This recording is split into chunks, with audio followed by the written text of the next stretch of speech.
materi kali ini yaitu tentang audit SDM. Adapun pengertian audit SDM, audit sumber daya manusia atau sering disingkat audit SDM merupakan suatu pemeriksaan dan penilaian secara sistematis, objektif dan terdokumentasi terhadap fungsi-fungsi organisasi yang terpengaruh oleh manajemen SDM untuk pemenuhan tujuan organisasi. Audit SDM atau personalia mengevaluasi kegiatan-kegiatan personalia yang dilakukan dalam suatu organisasi. Audit tersebut mungkin mencakup satu departemen atau perusahaan keseluruhan. Selanjutnya, tujuan audit SDM.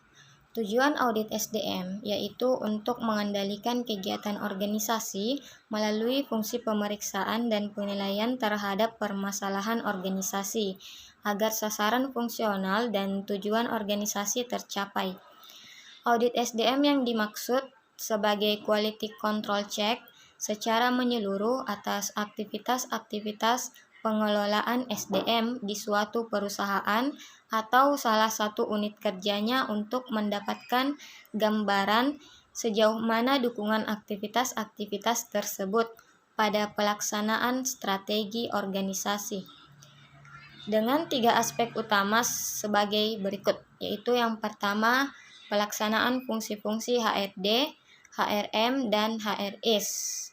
Kemudian yang kedua, pemenuhan ketaatan terhadap kebijakan dan prosedur HRM, HRD, dan HRIS. 3. Kepuasan dan tanggapan pegawai. Sedangkan menurut IBK Bayangkara, tujuan audit SDM yaitu menilai efektivitas dari fungsi SDM. Yang kedua, menilai apakah program atau aktivitas SDM telah berjalan secara ekonomis, efektif, dan efisien. Yang ketiga yaitu memastikan ketaatan berbagai program atau aktivitas SDM terhadap ketentuan hukum, peraturan, dan kebijakan yang berlaku di perusahaan. Dan yang keempat yaitu mengidentifikasi berbagai hal yang masih dapat ditingkatkan terhadap aktivitas SDM dalam menunjang kontribusinya terhadap perusahaan. Yang kelima, merumuskan beberapa langkah perbaikan yang tepat untuk meningkatkan ekonomisasi, efisiensi, dan efektivitas berbagai program atau aktivitas SDM. Jadi, audit SDM dilaksanakan untuk mencapai tujuan organisasi secara keseluruhan melalui evaluasi aktivitas sumber daya manusia yang digunakan di dalam sebuah organisasi. Audit SDM juga memberikan umpan balik mengenai fungsi sumber daya manusia kepada manajer, operasi, dan spesialisasi sumber daya manusia. Hasil audit SDM dapat menjadi masukan berharga untuk referensi dalam membuat keputusan atau mengambil kebijakan tentang SDM, sehingga pengelolaan SDM dapat lebih sesuai dengan perencanaan organisasi jangka panjang. Selanjutnya yaitu pentingnya audit SDM. Pentingnya audit SDM yang pertama yaitu kepentingan pemenuhan berbagai ketentuan perundang-undangan yang berlaku. Yang kedua, komponen biaya yang harus dipikul setiap organisasi adalah sesuai dengan imbalan yang diberikan kepada pekerja. Yang ketiga yaitu karena kegiatan kepegawaian berpengaruh terhadap seluruh aspek. Selanjutnya yaitu pelaksanaan audit.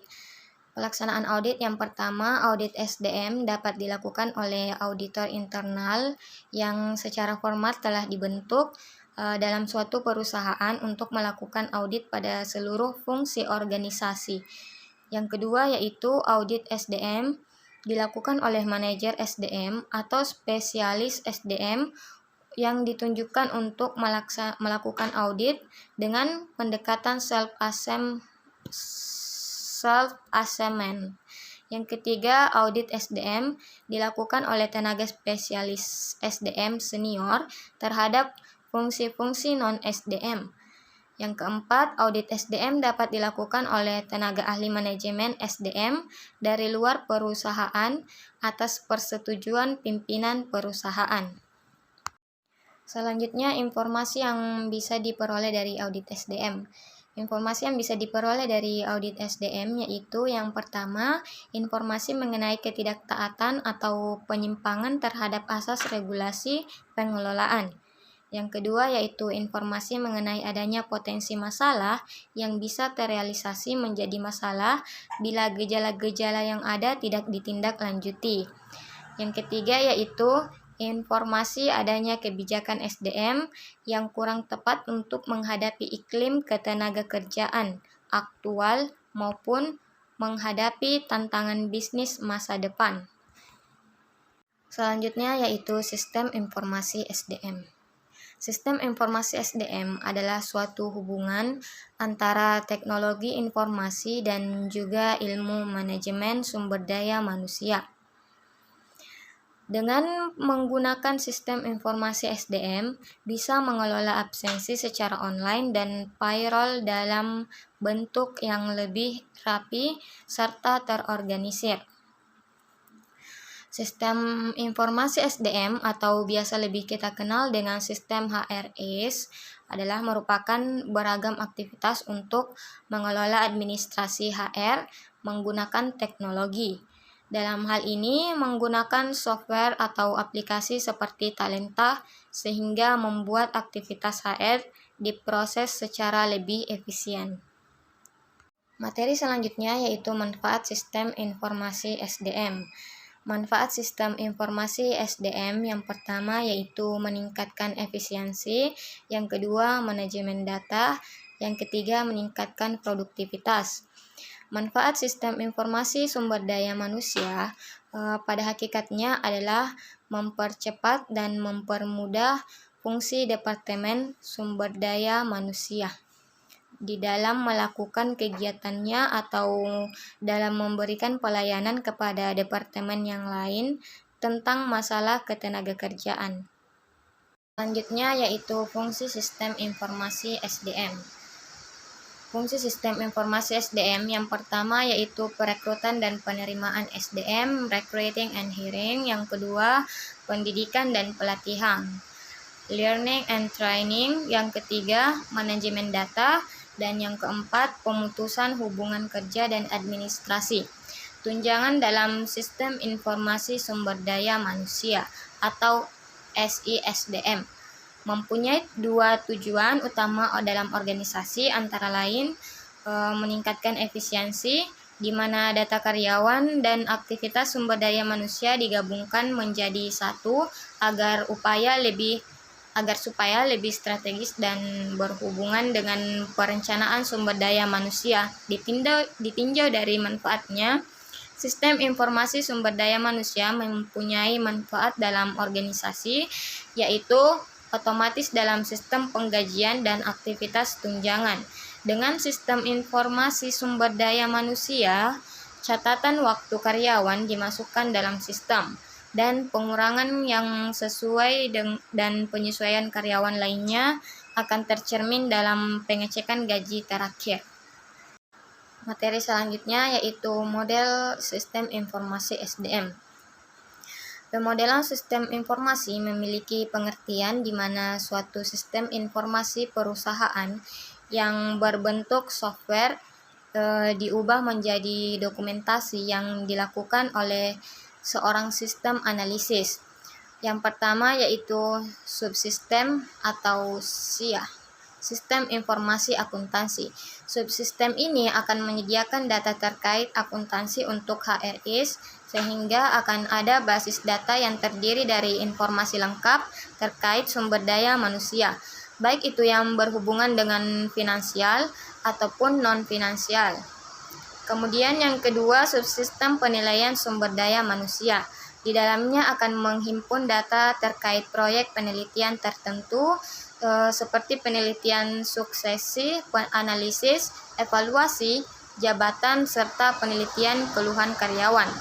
Yang ketiga yaitu subsistem intelijen SDM, menghimpun data yang berhubungan dengan SDM organisasi. Itulah tadi presentasi dari saya. Sebagai kesimpulan pada materi kali ini, yaitu di mana audit SDM merupakan suatu pemeriksaan dan penilaian secara sistematis, objektif, dan terdokumentasi terhadap fungsi-fungsi organisasi yang terpengaruh oleh manajemen SDM untuk pemenuhan tujuan organisasi. Audit SDM atau personalia mengevaluasi kegiatan-kegiatan personalia yang dilakukan dalam suatu organisasi. Audit tersebut mungkin mencakup satu departemen atau perusahaan keseluruhan, dan sistem informasi SDM adalah suatu gabungan antara teknologi informasi dan juga ilmu manajemen sumber daya manusia. Dengan menggunakan sistem informasi SDM bisa mengelola absensi secara online dan payroll dalam bentuk yang lebih rapi serta terorganisir. Sekian dari saya. Assalamualaikum warahmatullahi wabarakatuh.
If you're happy